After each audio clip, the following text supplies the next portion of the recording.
നിങ്ങളുടെ favourite shows ഇനി ഒരിക്കലും മിസ്സാവില്ല. ഇപ്പോൾ C5 കാണും നിങ്ങളുടെ ഫേവറേറ്റ് ഷോസ് തികച്ചും സൗജന്യമായി.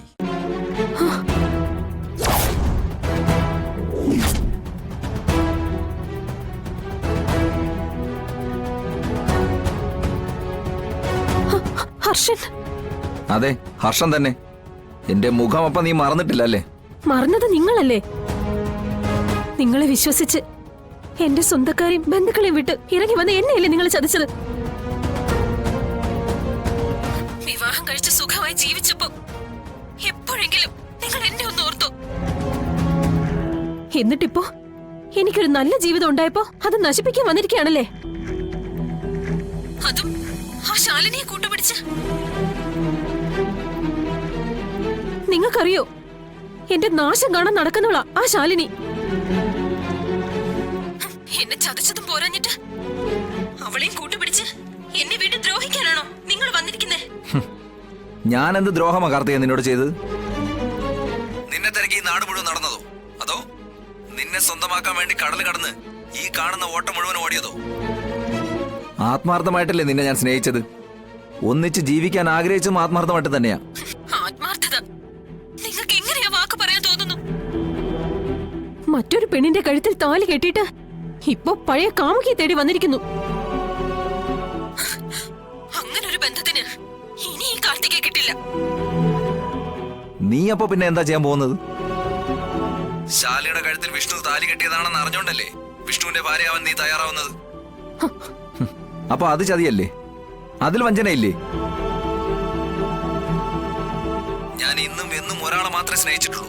അത് കാർത്തിക് എന്ന നിന്നെ മാത്രമാണ്. കടല് കടന്ന് വന്നതും നിന്നെ സ്വന്തമാക്കാൻ വേണ്ടി മാത്രമാ. ഹർഷൻ ഒരു വാക്കേ ഉള്ളൂ.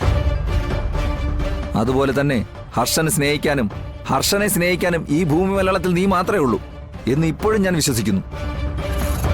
കാരണം എന്റെ മനസ്സിൽ മറ്റൊരു പെണ്ണില്ല. അപ്പൊ എനിക്ക് കിട്ടിയ ഫോട്ടോസ് അത് ഫേക്കാണ് കാർത്തികേ. നിന്നെ ആരോ തെറ്റിദ്ധരിപ്പിച്ചതാണ്.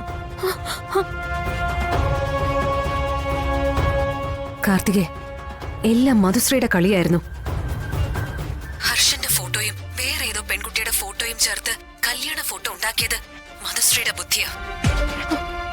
ഈ കല്യാണം നടക്കേണ്ടത് അവളുടെ ആവശ്യ. അതിനവൾ നിന്നെ കരുവാക്കി. ഈ പറയുന്നതൊക്കെ സത്യമാണോ? അപ്പോ ഹർഷനോട് ഞാൻ ചെയ്തത് വലിയ ദ്രോഹമായി പോയി കാർത്തികേ. പക്ഷെ നിനക്ക് ഇനിയും തെറ്റിദ്ധരുത്താൻ സമയമുണ്ട്. ഹർഷനെ സ്വീകരിക്കാനും സമയമുണ്ട്.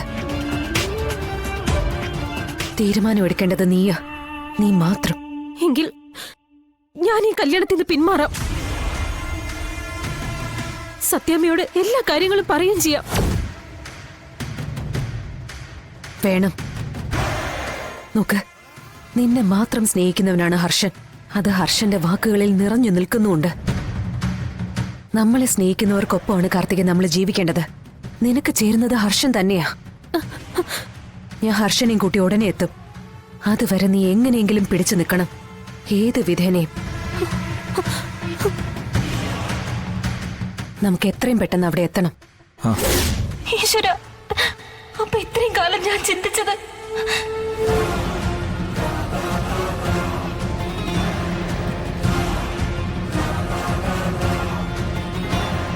ഡൗൺലോഡ് ചെയ്യൂ C5 ആപ്പ്. കാണൂ എല്ലാ എപ്പിസോഡുകളും സൗജന്യമായി.